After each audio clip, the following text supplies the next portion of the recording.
Hi, this is Glenn Crooks, and time for episode 2 of our new podcast, NYCFC Views. My co-host, Roberto Abramowitz, he'll be joining me in a moment, as will a special guest, the gaffer, Nick Cushing.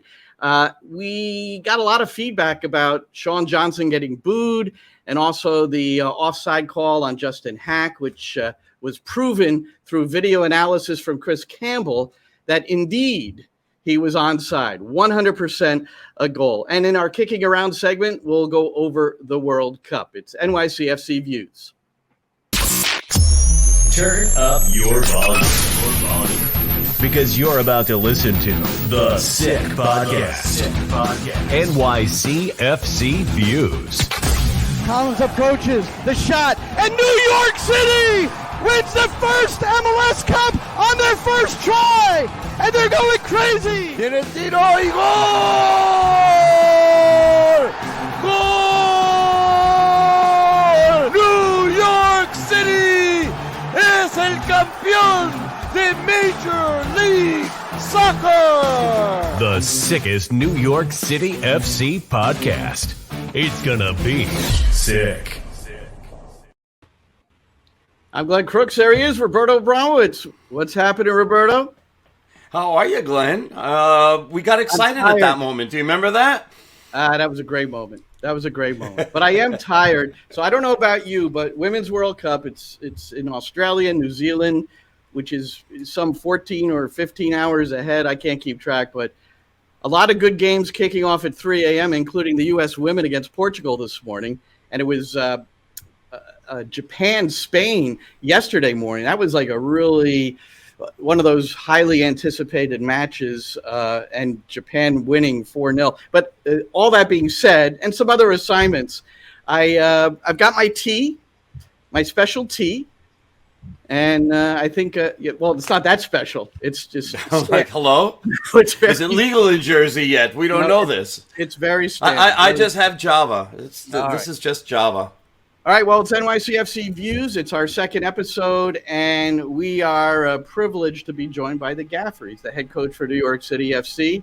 He's Nick Cushing, and City coming off the 5-0 win over Toronto in the Leagues Cup. And we now know it's going to be Hudson River Derby time on Thursday in the Leagues Cup at Red Bull Arena, where the Red Bulls will be the home team. New York City will be the road team. And where's Nick? Aha, there he is. Coach, what's happening? Thanks for joining us. How are you? Yeah, I'm good, thank you. It's good to see both of you.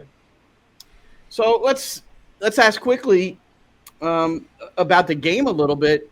Well, the 5 goals, you had to finally seeing goals go in the back of the net. I know you see it in training, but in the game at an important moment, hadn't had with just one win in 17 coming in. So just maybe describe a little bit your emotions, the team's emotions, and what you thought of the game.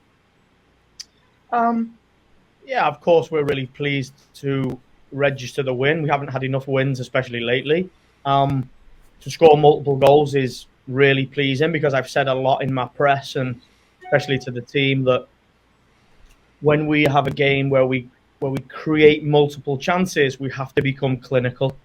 So to get that win is really pleasing. I think our job as a coaching team is to look at the game, where and how that game is very similar to our previous performances, and what was different and why it was different, in the sense of we lost 1-0 to Atlas, but we won 5-0 against Toronto. I think the really interesting thing for us is when we look at our data metrics and the way that we analyze the game with data, both performances are exactly the same. Just the score is different. And I know that sounds really basic, but we were just more clinical, but we played a different system. We had different profile of players in the sense of Munsef. So there's many areas that we can take away, but there's also areas we know that we have to continue to improve in.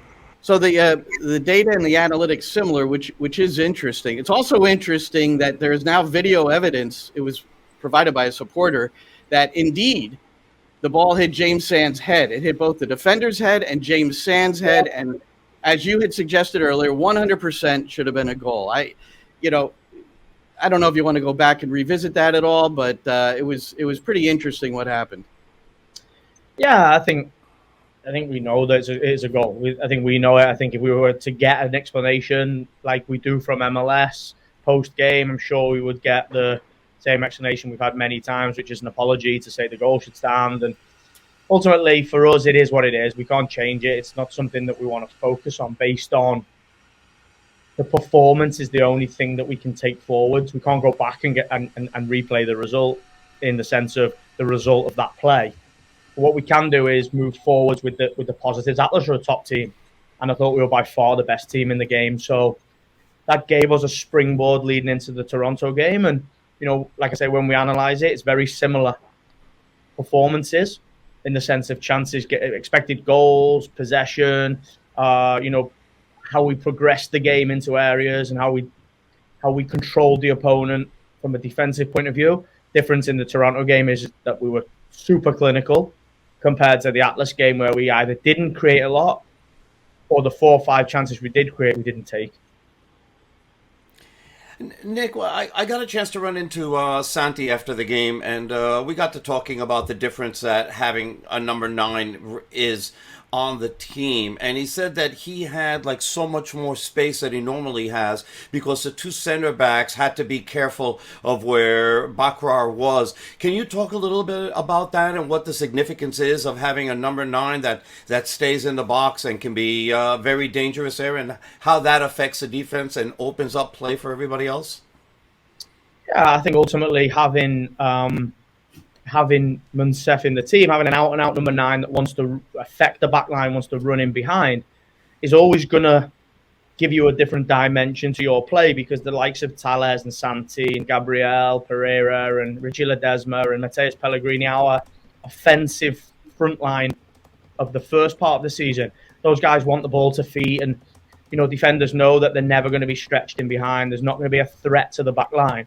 And an out-and-out number 9 brings that. Munsef has speed as well, and he's aggressive in the way that he runs. So for us as a team, it definitely gives us a different dimension. I think for the likes of Santi and Richie Ledesma, those offensive players, the number 10 profile, one, when he stretches the back line, they get more space, and 2, when they receive and face forwards, they have something to play with and something to aim at. So I think for them it will give them more, like someone like Santi, more opportunity to get assists and get goals. And, we're 1 game in, so we don't want to get carried away. But, we're excited with the chemistry that we can start to build with those guys. Let me ask you this.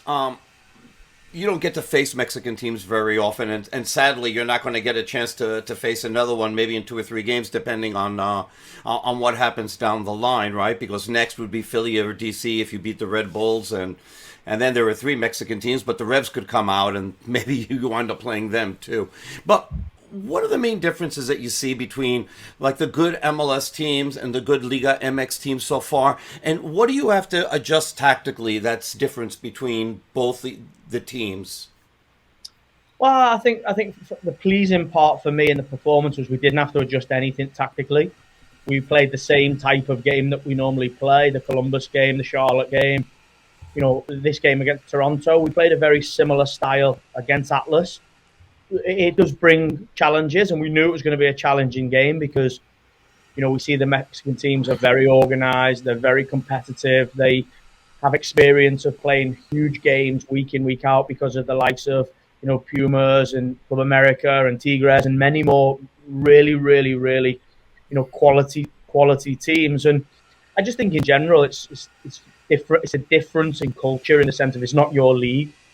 So we knew that there was going to be more, especially with the Atlas team, we knew they were going to at times have 5, 6, 7 in the back. We knew that they would happily sit low. But I think the pleasing thing for me was that they're a possession-based team and they want to have the ball. And we knew that whichever team had the ball would have the momentum in the game. And we were the team that was pushing the game. We were the team that was dominating the game. We were the team that was really trying to win it versus versus Atlas trying not to lose it. And I think the only disappointing part for me was we didn't score and we gave away a really, really cheap set play goal.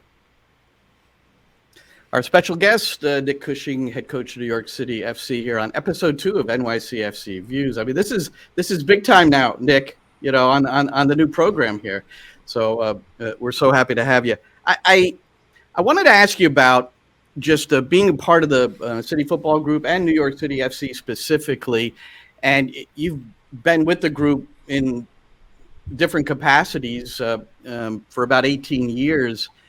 And coming into that Toronto game with just a single win over 17 games, no matter what, how hard you're working to correct it, and we've seen it personally, and all the different things. Do you feel fortunate that you're in a supportive environment like that, when maybe in other situations it might not quite be that way?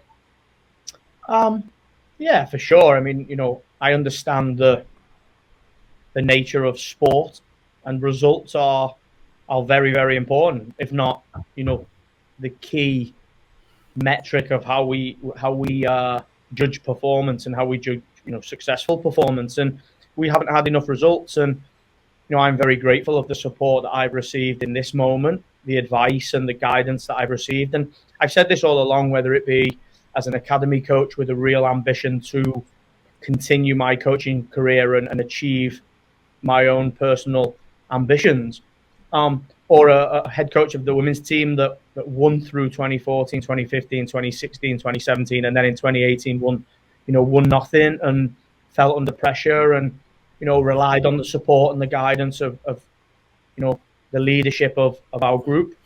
And then going into, I had a rough period last year after, Ronnie left, and, we lost Tati, and we had to almost find the balance of the team and the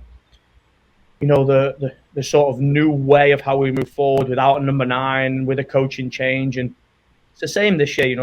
I think what I am really grateful for is that the leadership of the group and guys like David Lee and Brad Sims and Brian Marwood and Ferran Soriano, and the leadership that we have a real alignment and a real understanding of the methodology of our organization. And what that does is the real alignment gives you an opportunity to go back and review and reflect on what is success in performance. Of course, results are, but there are a lot of layers underneath that.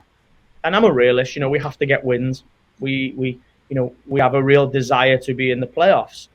But when we look at the layers underneath it, we're not so far away. And if we were getting blown away by teams, and if we really lacked the tactical, plan, and if you couldn't see an idea that was based around the methodology of our football club, then I'm sure that the outcome would have been different. And, I reflect on my own performance every day, every result, every training session, every conversation, every meeting, to see whether I feel I am being successful in the progression of our football team and our football club. And like I say, when I look at the data metrics and the model that we have here, we had a 63% chance of beating Atlas and an 11% chance of losing the game. We lost 1-0 based on all the data. We then go into the Toronto game. We had a 63% chance of losing the game, an 11% chance of 63% chance of winning, and an 11% chance of losing the game. We won 5-0. So I think what that brings is a real stability around the direction we're moving in. But we're also really realistic. We have to win football games. So we have to take our chances. We have to defend the game well. We have to have a motivated, cohesive group. And we'll continue to review and reflect whether we win or lose to make sure we progress our football team. So the next game is New York Red Bulls, and for Apple TV, they've spent all this money, and the game that they played against San Luis the other night was one that was really difficult to watch. Which I believe these are my words, not yours, but I don't enjoy watching Red Bulls play. But they provide chaos. They're difficult to play against, and I'm just curious, how do you change that perception of an ugly game and let the global viewers of Apple on Thursday get a good look at NYC? Yeah, I think for us is we understand the style of Red Bull, and there are many different styles in our league. I've said this before about teams like Philadelphia Union. It's a totally different style to ours. Red Bulls is a totally different style to ours, and I respect that. I respect there are different ways to play the game, and our way is not the right way, and their way is not the right way. I think our way is the way we believe in, and once we have a belief and a passion in how the game should be played, then it's about the hard work and about the I say this word again, the progression that we can make throughout our pre-season, through our season, adding new players, developing our football players into playing our style and being able to go into a game and control the game with possession and create chances, playing attacking football that is enjoyable to watch. And that is our belief. And when we play a Red Bull game, it's two styles that are really conflicting. And I said before the game earlier in the season that the team that applies their style the best will control the game. They want to control the game with counter-attack and with turnover and with direct play, and we want to control the game with possession. And I felt we did that in the game earlier in the season. We just didn't create enough goal chances. And however the game looks, whether you're in control or whether you're out of control, if you don't score, there is always the opportunity to lose because of the nature of our league. There is so much parity around the level of teams, the talent that you have in, and the skill level of every team. I think for us, the perfect game is when we control the game with possession, when we play attacking football, entertain our fans, and when we win the game, score goals. And I felt we did the first two of the Red Bull game. We just didn't score enough goals, and we gave away a really, really cheap goal. And I think the way we feel we played in that game, if we'd have drawn the game, we'd have been really, really disappointed. So it was a really, really, really hard one to take that we lost it. Nick, let me change subject just for a little bit. I don't think it's changing it too much. We have time for a couple of questions. But what were your thoughts on Leagues Cup coming into the competition? And now that you're fully in the midst of it, has your opinion changed? And if so, and what have we learned from it so far? I was excited coming into it. I think it was a good opportunity for us to switch focus in a difficult period in the league. It was a good opportunity for us to play against opposition that are unfamiliar to ourselves. Although we've played Atlas, we've only played them once and they're not within our league. And the challenge to be the winner of the trophy is, the same as in any competition you go in. We have a real desire to go as far as we can and win the competition. We know how difficult that's going to be. We know that we have to take it one game at a time. We lost the game against Atlas, which meant we needed to win against Toronto. We did that. We now have Red Bull in a knockout round.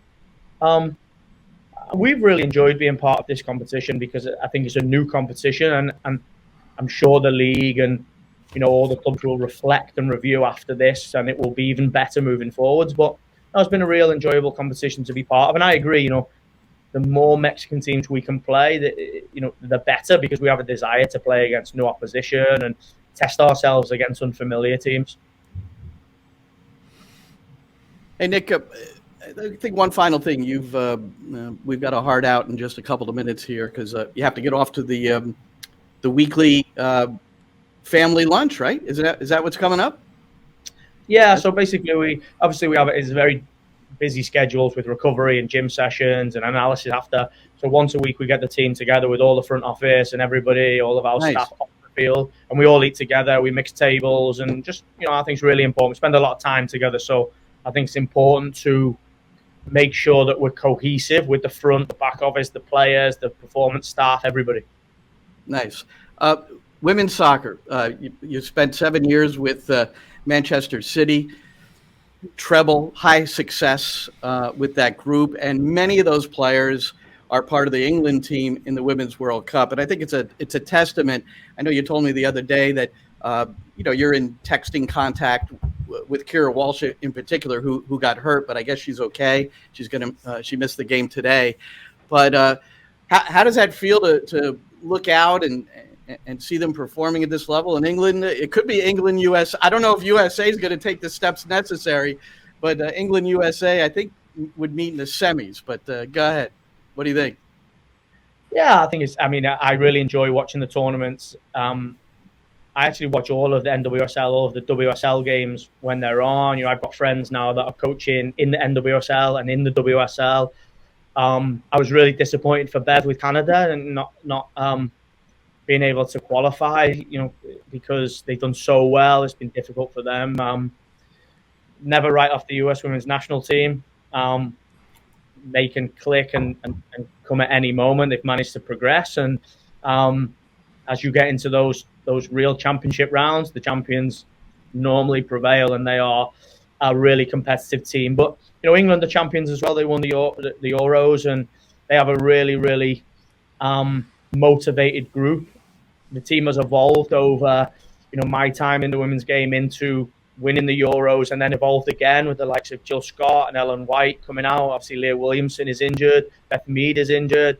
Kira's, took an injury, but, she's in good spirits, and really, it's a really good news that it wasn't, the dreaded 3-letter injury that we all hate to hear about. I think it's going to be a really good finish. You see, like the Japanese team, what an incredible result against Spain. Who are all you gotta like them. You gotta like them, huh? Yeah, I mean, my father-in-law said to me, "Did you see the result?"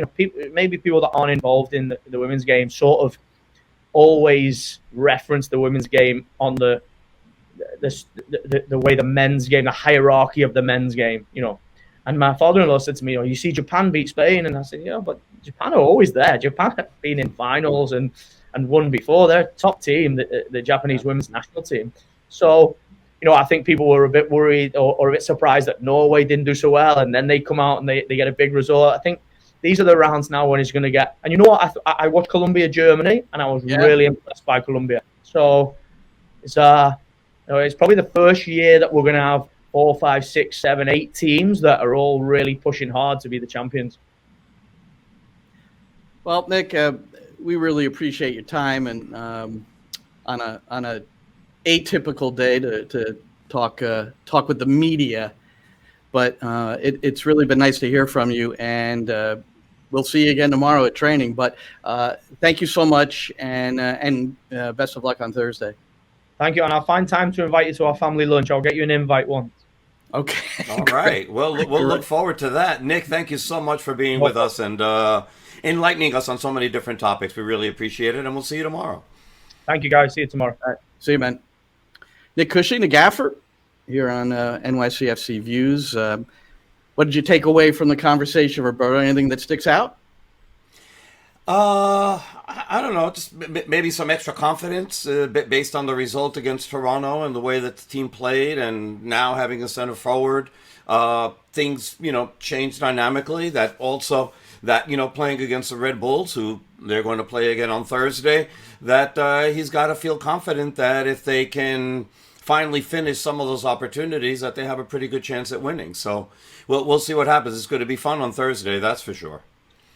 I was interested in the analytics, that the probability to win or lose was exactly the same for the Atlas match and the Toronto match. So what we have to do, we've got to get Fradley in here, Daniel Fradley, the lead analyst, who is somebody that's vital to their preparation for every game and also the in-game. But maybe he can detail exactly how they come up with those figures, because I'm interested, but I have a feeling that I'm going to be listening to him as if I were a monkey and not understanding anything that he's saying when it starts coming to analytics and numbers and graphs and things, and I'm just going to be like, what the heck is all this? I hope we can figure out how to screen share and maybe show some things someday with Fradley. Of course we can. Yes, there's ways of doing that. I don't know how all this stuff works sometimes. So, and I'm the one afraid of not understanding anything. Good. All right, let's go. Well, it's Sammy's our producer, so we're going to hold him responsible for that. All right, before we get into anything else, there was no news from the head coach about any particular addition to the squad. Yes.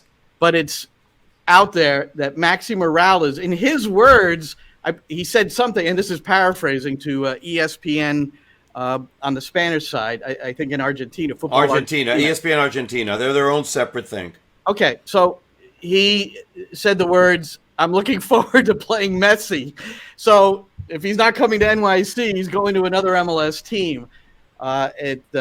We're hearing that he's actually on his way to New York City, possibly. Again, this is all reported, but it's looking pretty certain that number 10, he's going to have to. What's Santi Rodriguez going to do? Is he going to give him the number 10 back, or what are we going to do? I don't know if they can. I don't know if you can change numbers midseason in MLS. I know in some other leagues it could happen. I don't know if in MLS they're allowed to change numbers. We'll have to find that out. But if not, he'll have to find another number. I'm sure he's going to be fine. And look, during the summer, I forget after what game it was. It was one of the games in Yankee Stadium. I walk out of Yankee Stadium, and you know where they have that area outside of Gate 2, and all the fans are hanging around and waiting for players to come in. And I'm looking, and I'm speaking to somebody, and I turn around, and I see Maxi's wife. And she's there. I'm like, okay, what's going on? And I got a chance to speak to her, and she was just saying that she was visiting for a week and all that, but she really missed New York, and she hoped to come back here one day. Well, that one day seems to have, but probably arriving a lot sooner than a lot of us expected. I mean, to me, that's a major surprise that he would be coming back. Because, it wasn't one of the names that had been bandied about who could be coming, who could be not, and all these things. And to see him back is going to be very interesting because his leadership, not only on the field, but in the locker room, is going to be huge for this team. But then, tactically, when Nick is filling out a lineup, how many changes is he going to make? How long can Maxi play? He's a year older now. So, can you expect 90 minutes games out of him, or I don't think so. What are we doing? So we're playing 4-2-3-1, and with Sands and Parks sitting in behind, and then Santi will go back out to the left again, which he's been there a little bit. Got the new striker Bakrar, and then over on the right it's either Pellegrini or Ledesma, and I think and then you fill out your back four the way you want, or Julian Fernandez, or Andres Jason. Or Andres Jason. Look, he's got 2 goals already. Hey, in the past 3 games. Not bad. He's playing well. He's playing well. He's playing really, really well. You could just tell that there's a level of confidence that all of a sudden has really risen, especially between him and Hack. Hack was going forward. Before he got that goal, there was a few chances that he had as well. And, he took that really well. The goal that he scored against Atlas, he took that fantastically, too. So, there's going to be a lot of fighting. You mean the goal that didn't count? Sammy, put that. The goal that didn't count. Put that. All right, here we go. I'm going. Here's 2 things, okay? I want to say 2 different things about this, okay? And one is, I agree with Glenn. Let me finish. I agree with Glenn. It based on not only the photo. The photo doesn't tell me anything, by the way. But there was a video. There was a video that was shot either from the sideline or the stands or whatever on an iPhone or something similar to an iPhone. Right. Okay, that was shot. That shows that there's a slight deflection off Sands' head, which means that the play should have stood. Sadly, in VAR and in replays in whatever part of the world, those camera angles don't count. Okay? The only camera angles that VAR can look at and can make a decision on are the cameras from the broadcast feed. And that's what they looked at, or conversations that they can have with linesmen, fourth officials, etc. Sure. And those are, something that I absolutely saw it. If the linesman said, I know it deflected off of him, then you take his word. Okay? But that didn't, at least as far as we know, that didn't come forward. And all VAR could go on was the angles that they had. And on the angles that they had, it did not seem at all like Sands touched the ball. And you have to say that it's an offside. No, but I agree that based on the other evidence, now they could crowdsource every iPhone camera, right? No, if Apple had the technology to do that, then fine. I recognize that they can't use the iPhone for the crowd. I recognize that. But, and you called a pro referee who looked at it and said, he said, well, it only deflected off the head of the defender. And then I called a pro referee, and this person eventually saw it and said, it's inconclusive. I can't tell if it hit Sands or not. So you've got 2 human beings, 2 guys who have refereed a lot of games in MLS who see it differently right there. Yes, but that absolutely. So that's the human condition, which we've all said about VAR. It's still a human there. But it's so not clear and obvious, and that's proof there too. So nothing from CONCACAF. Here's the obviously. thing. Here's the thing that people have to understand about It has to refereeing. be. They had to overrule. Remember, it was not. Yeah, I agree. It had to be overruled. I agree. But the only thing that they had clear was that Santi touched the ball, and when Santi touched the ball, Hack was offside, and then they can't tell anything else over there. But the other part they had clear. This is a point that I want to make, and it's a really important point about refereeing. Okay? And it's this. Refereeing isn't black and white. It's not black and white. There are areas of gray. There are interpretations. There is ways that you have been taught, you have been brought up refereeing, and you see things in different ways. What is a foul for one may not be a foul for another, and it doesn't mean that one is right and one is wrong. It's just different. Okay, and it's based on your own interpretation. There aren't strict rules that you can see that something obviously is or something obviously isn't. And we have to learn to live with those things. And we see all these arguments on social media and even on TV of what's right and what's wrong. And what they don't acknowledge, and I think it's important to acknowledge for everybody's education, that there are areas of gray, that nothing is just black and white. Okay? There might be some few things that you can. Or clear and obvious. Clear and obvious. But there's interpretation, and there's human interpretation. And one referee say, well, that's a yellow card for me. And somebody else, it's a red card. And it doesn't mean that either of them are wrong.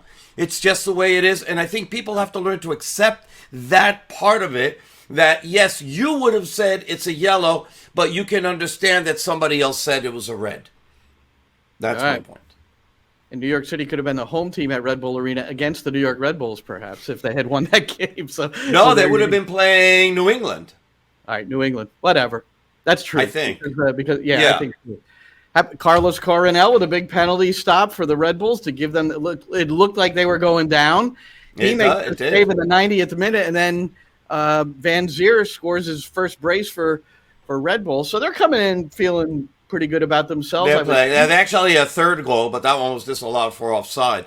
They didn't need the Van Zier goal, by the way. They could have won or lost in penalty kicks, and they still would have wound up. Well, actually, it would have made a difference as far as where they were in the standings. But they wound up being number one. They could have wound up being number two, but they would have advanced either way. So now here we go again, Red Bull Arena. There was a poll, very unofficial poll, that was on the New York Twitter community. I don't know. Are you a member of the New York Twitter community? That's 536 strong, I believe. I see it like up in my upper part of Twitter. I don't know what do I do? Why don't I get notifications? What do I have to do? No, you don't. You have to literally go in there, Glenn. You've got to go into communities, and then it will say that you belong to that community, and then you press. But anyway, there was a poll there, and I think it was like 2-1 against if fans were going to go to Red Bull Arena on Thursday. Oh, here we go again. And I don't know if it's because boycott or because of work or because they don't want to deal with the Lincoln Tunnel or the George Washington Bridge. Sunday night, it took me over 90 minutes to get home, which is normally a 20-minute drive. Well, that Sunday game at Citi Field, the Atlas game, it took me 2.5 hours to get to the Atlas game, a normal an hour and 15-minute ride from Jersey. So Sunday's not the day we want to be playing matches, I don't think. No, I really don't. And I'm not looking forward to Jet season. I am looking forward to Jet season because I want to see the games and call the games because they're going to be fun as hell. But I'm not looking forward to the trip home, either being from MetLife or Florham Park, which is where we do the away games from. So not looking forward to that at all. Well, there was over 7,000 at Red Bull for the Toronto match. It was actually one of their larger turnouts for a home Red Bull arena match. So hopefully it's a really strong turnout, or just a great atmosphere crowd. By the way, the Red Bulls had a little bit over 10,000 for their game against Atlético San Luis, and it was mostly Red Bull fans. They were a splittering, just a little splinter here and there of fans from Atlético San Luis. So we got a lot of feedback about the offside or not offside on the Justin Hack goal, but we also got feedback, Roberto, regarding Sean Johnson, because we made a point to really declare our support for Sean Johnson and how we were pretty perturbed by the supporters who booed him. So some of the things we heard were traitor. He went for he went there for less money, which, by the way, is untrue. However, it was the MLS rules, the way they're dictated for free agents. He wasn't necessarily supposed to be able to make more money, but however it was constructed in whatever creative way, it's my understanding that you can't make the claim that he went there for less money. But that's a little bit beside it. He was a free agent. He had an opportunity to look. We have no idea what kind of discussions he had with David Lee or with the coaching staff about his future and anything. We don't really know what went on there. What we do know is the dude made 2 saves in the MLS Cup final in the penalty kick shootout. There should be a statue of him outside of, I don't know where you want to put it. He doesn't deserve a statue, but definitely it was very important. So, but you're really into the statue thing. But he was someone who struggled at first under Patrick Vieira because Vieira wanted to build out of the back, and Sean's distribution skills were at that time poor, and I think he really worked hard on that part of it. But he became he's one of the faces of the franchise. And so that's hard. So I don't know if we have that tweet from Christian Smith. Yeah, here he is. Let's see. And we see Christian also has Cushing and Lee out in his Twitter accounts, which I think is a little harsh. But Christian is someone beyond harsh. Yeah, he's followed us for a long time, and he, his commentary works both ways. Sometimes it's positive, sometimes it's negative. But you see that not only did he depart the club at the first opportunity, he took less money. So that's where, got to be careful. There's a thread there as well. That's good enough, Sam. Is there the rest of it? Okay, that's what I wanted to say. Where does he? So, So Roberto, he wanted to go to a place because they were building a football mafia up north. Whatever. He has a right to play where he wants to play because it's a business. And I said this before, and he recognizes that. And if teams can drop players because of money or because they can find somebody better or whatever it is, players have the same right. This isn't the 60s in the NFL where they basically owned you. So, okay, so the main problem seems to be, Glenn, is in the middle one, right? In the middle tweet here, where he said Sean had to, quote-unquote, run his mouth about soccer-specific stadiums, right, which is already a sore spot for New York City FC. Right. This is before the stadium announcement. This was an interview in February. I remember when it came out. It was like whenever he was signed. It seems like it was February. Maybe it was the end of January. But and there was a question asked, and that's, he spoke. So I can't get too crazy about that either. So I don't know. So he wants to play. I really can't get crazy about it. I mean, I seriously can't. There's a lot more important things to me than if he. I mean, I think you become really hypersensitive if that's going to be the reason why you're going to boo the crap out of him. Yeah, it doesn't make sense. I mean, to me, it doesn't make sense. And maybe I'm not as young as some of the supporters that are attending games, and these things sort of bother them. Look, we're bothered as well that New York City doesn't have a soccer-specific stadium, mostly because we're viewing games from 100 yards away from the field, and we're trying to call the game. It's tough enough to call a game, and then you're 100 yards away from the field, and you got to try it too. So hence why I screwed up Ledesma and Bakrar when he scored the goal that made the game 2-0. So because I was far, and actually that was even a Red Bull Arena. So maybe it has more to do with my eyesight than anything else. No, that's a rough one, Roberto. Yeah, it really is. I can't live that one down. I was like so disappointed with myself. It took me a while to recover from that. I wasn't happy. So we're going to be back there doing another game on Thursday. Let's go to Kicking It Around.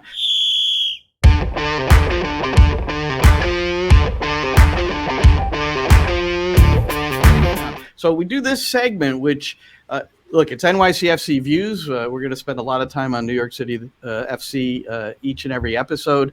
But then we want to go kind of outside and see what's going on. Roberto, I had one here. What was it? Sports Illustrated that would show a quote, and then underneath it would said what he really meant to say. What magazine was that? That was All right. Sports Illustrated.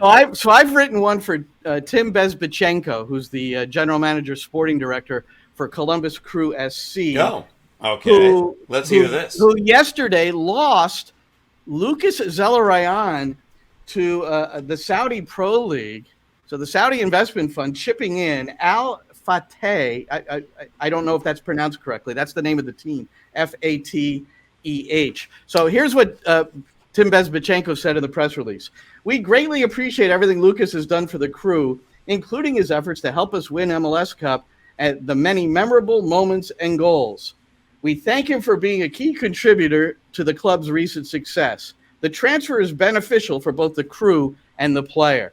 And here's what Tim Bezbachenko meant to say for my example of what used to be in Sports Illustrated. Yes. He didn't literally say this, and he's a great GM, and I have a lot of respect for it. But here's what he meant to say. This couldn't have come at a worse time, really. Here we are competing for Leagues Cup and a legitimate shot at MLS Cup. It doesn't help. That's certain. Let's face it. The kind of money the Saudis are throwing around, who could blame them? And even though it is a good financial deal for both parties, it's not possible to fill Lucas' void in the transfer market with such little time to spare. A terrible, terrible loss for us. Now, look, that's definitely what he felt. I'm sorry. I'm sorry. Are you going to say the same thing for David Lee, for Gabi Pereira? No, David Lee. When you see a quote from David Lee, it's his real feeling. So no, we don't have to go that route. I mean, just saying the situation is similar, not quite the same, because they had an extra couple of weeks to be able to try to replace Gabi Pereira. But look, the Saudis are going to be throwing around incredible amount of money, and they're going to wind up affecting a lot of teams in a positive way and in many ways a negative way. Because I'm sure that for the same reasons why they had to let Gabi go, because they couldn't, they weren't going to be able to pay him the amount of money, that the Saudi League is going to be able to pay. And we're talking about possibly 10 times the amount of money that he's making here, somewhere between 7 and 10 times. You can't say no to the player. I mean, you just can't. If you're any sort of responsible general manager, owner, whatever, I mean, you got to do the right thing. You can't do that. I mean, and there's obviously the right thing by the team, by the fans, and by the player. But in this case, this really affects him directly in such a positive way that you really can't say no to that. The rest of the Eastern Conference is going to be very sad to see Lucas Zelarayan go, although especially New York City. 3 set-piece goals in one season against New York City, right? Yeah, but Columbus Crew took apart America last night. Yeah, they took them apart. America went ahead. Then they had 2 goals disallowed because of offside. The first one was really clear. The second one was a little bit tighter, but I saw the replay, and I believe, with now my expertise in this situation, he was offside. He was offside. They were inspired by the transfer of Zelarayan. I love that.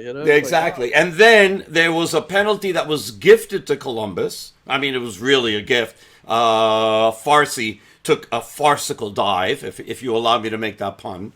And then, but there were then 2 penalty kicks that should have been given to Columbus that weren't done, including one that was like a karate kick to the spine, and they didn't call it a penalty kick. And I was like, how did the guy not get a red card along with that? But they let it stand. And the referee, by the way, was Mexican from Liga MX. So when the Mexican fans come after me, and they've been coming after me like for the past, since the beginning of the tournament, that every referee is against them, that these all are MLS referees that are doing this, and that they're all against them, and that they're, that this tournament is set up like if it was WWE, scripted, so an MLS team wins. You should read all the stuff that's going on my Facebook page. You got to learn Spanish just for that. Yeah, well, You do. I'm gonna have you. Yeah, I'm gonna have you translate for me. Hey, No, I'm not doing that. One final thing before we go here on the kicking it around segment.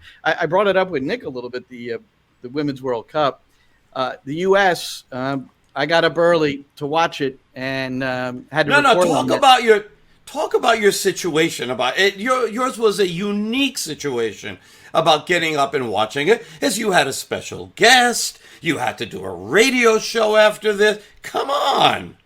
Well, you had Joe Tollison over. Yes, Joe Tollison was over to my house. I have this little studio down here, which you can partially see.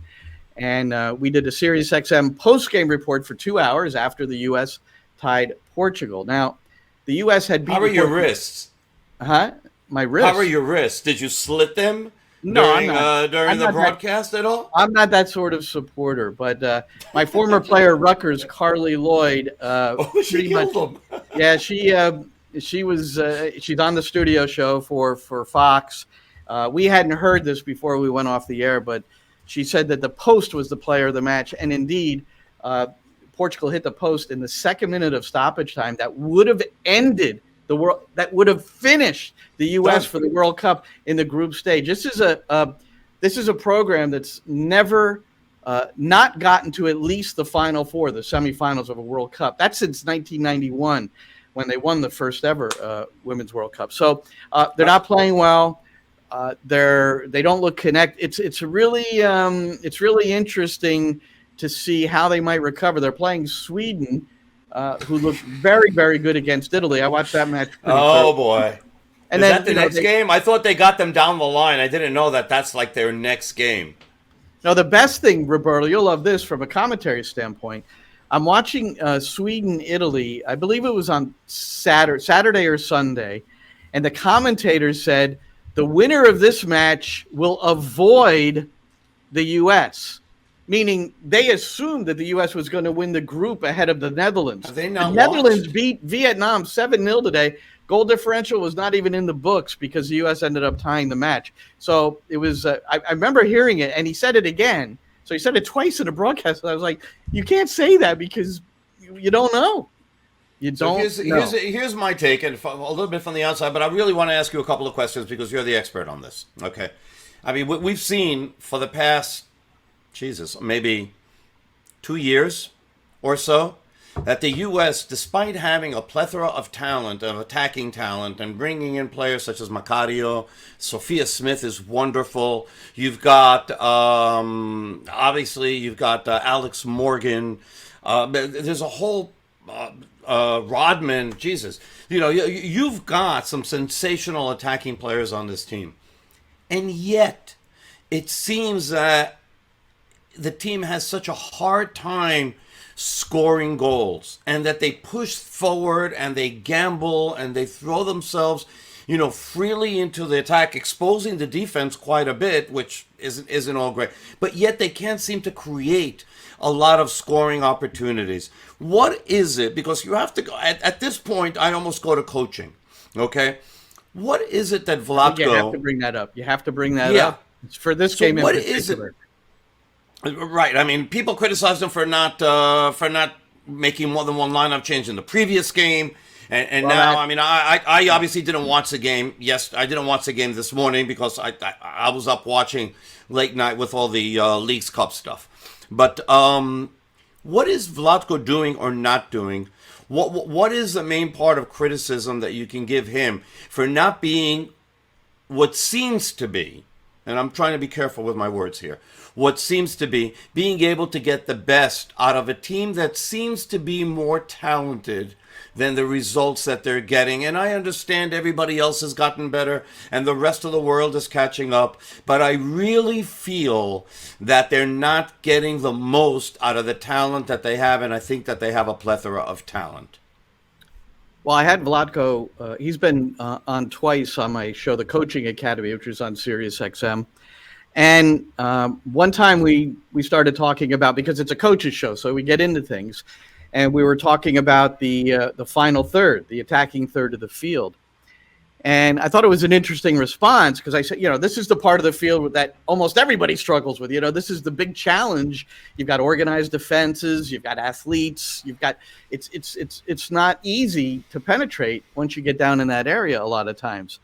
And he said something to the effect like, I'm not going to tell Sophia Smith, I'm not going to tell Alex Morgan, what to do when they get in that part of the field. He said, I'll show them, we'll look at film, we'll do things like that. And I think you look at what they do when they get close to goal, and they seem to run out of ideas. Now, what a lot of coaches do, and in watching Portugal, I'm certain of this. I would guarantee, watching Japan, that these teams work on pattern play over and over and over again. And we recognize soccer's free flowing, and it's not just a bunch of patterns. It's not basketball where you set up a play and run the play, but you get your players to learn and recognize certain situations, and then there's certain movements associated with that. I don't sense those movements with the U.S. women's national team in this World Cup, and maybe even prior too. So if I have one critic, and it's so hard because you're not there. Maybe they're doing all these patterns and the players aren't executing. But the fact is that they're not coordinated, they're not connected, and there's a lot of individuals. Sophia Smith got pulled today. She got yanked because she was just going one-on-one, was getting stuffed most of the time, and really had a game where she was not productive at all. And this is a NWSL Player of the Year kind of thing. Leading scorer, it was just 2 goals and an assist in the opening game against Vietnam.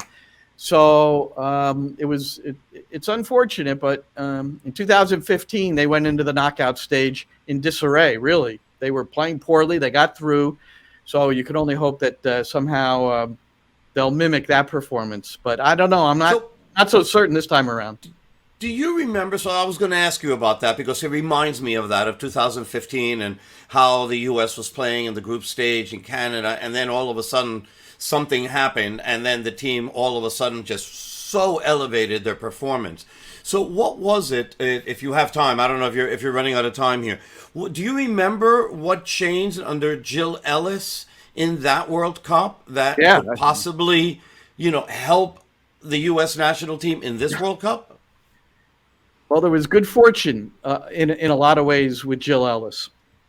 There were 2 yellow card accumulations and suspensions, Megan Rapinoe and Lauren Cheney, both who had been starting. And the U.S. women were playing a 4-4-2 flat in the midfield with Carly Lloyd and Lauren Cheney as center mids, and they were not getting involved in the attack at all. They were Carly Lloyd was defending more than attacking. She was one of the all-time leading scorers in women's history. So what happened is, because of those suspensions, Morgan Bryan came in. They changed the shape. Morgan Bryan sat in the hole as the number 6 by herself, and they went back to a 4-3-3, and Carly got higher up the pitch. She connected with Alex Morgan. Carly told me later that Alex, at halftime of this game against China, which the U.S. won 1-0, Alex Morgan said, "Oh, my gosh, it's great to have you closer to me so that we can combine in things." So Jill Ellis had to figure it out, but it was sort of figured out for her because she had to make an adjustment. Vlatko, there's a yellow card suspension also. Unfortunately, it's Rose Lavelle. She will not be playing in the next match against Sweden, boy. And that's really bad news because she's a creative force, hard worker. She's got a bite. She's an important player for them. They won't have her, but now the depth will be tested, and we'll see what they come up with. I don't think they're getting by Sweden. I really don't.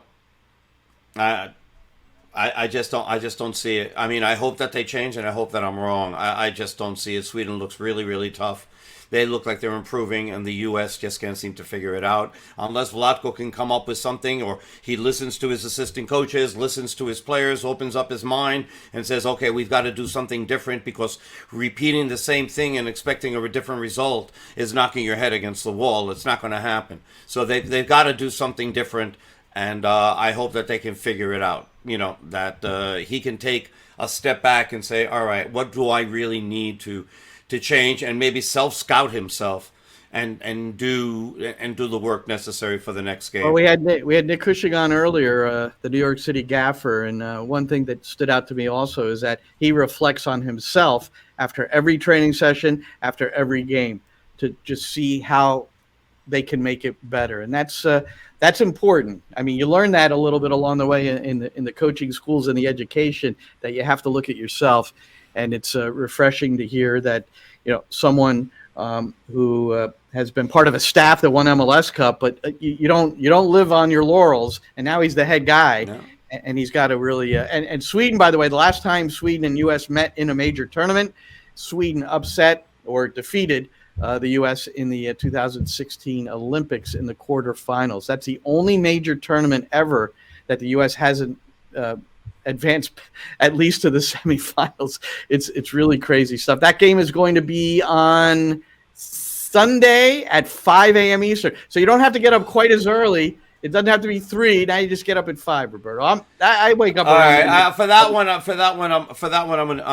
going to do it. I'm very curious to see what Vegas says about who's favorite in that game, because I have a feeling Sweden is going to come in as a favorite. Well, would you like to place a bet? I'll go down to Monmouth Racetrack. I'm not placing bets. Book. Not my thing. I'm just saying. Come on, I'm going to go to the sports book and we'll put some cash you've down. Got sports books in Jersey now. Yeah. I actually think we have them in New York someplace too. Anyway, they want to put a casino next to Citi Field, which is affecting New York City Stadium. That's a different story. That's a different podcast, Glenn. We got to leave this one. Yeah, we're doing 2 a week, so why spend an hour with us when you can just go 30 minutes each one? Of course, we're approaching an hour. We've been on almost an hour already, so let's not get crazy about half an hour. That was the original idea. All right, that's not happening. So Thursday, 8 p.m. is kickoff, 7:45 airtime on the New York City FC network. English. Oh, did they say that already? English and Spanish. Yes, they have. It's 8 p.m. So 7:45 is our airtime on the network. Sync it up, put the video on, turn that sound off, sync up our audio, and we'll have a good old time from Red Bull Arena. Subscribe to the podcast, please. That will help boost a lot of different things if you do that. So you rate subscribe, get a friend to subscribe. If you coach a team, get all them to subscribe. If you have a big Italian family, get all them to subscribe. But also, it's very important to rate the podcast, and we'll take your ratings, good or bad, we'll take them, and comment, and that can only make us better. All right. But definitely subscribe. If you don't feel like rating it, that's okay too. Yes. But, No, it helps. No, you need that. It's for algorithms and stuff. Trust me. You need that. And between more subscription and more ratings and more comments, the more visible it becomes.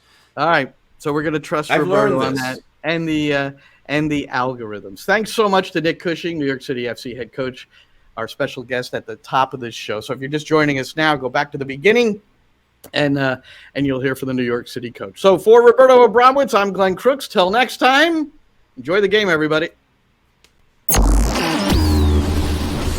And that's a wrap. Hope you don't miss us too much until next time.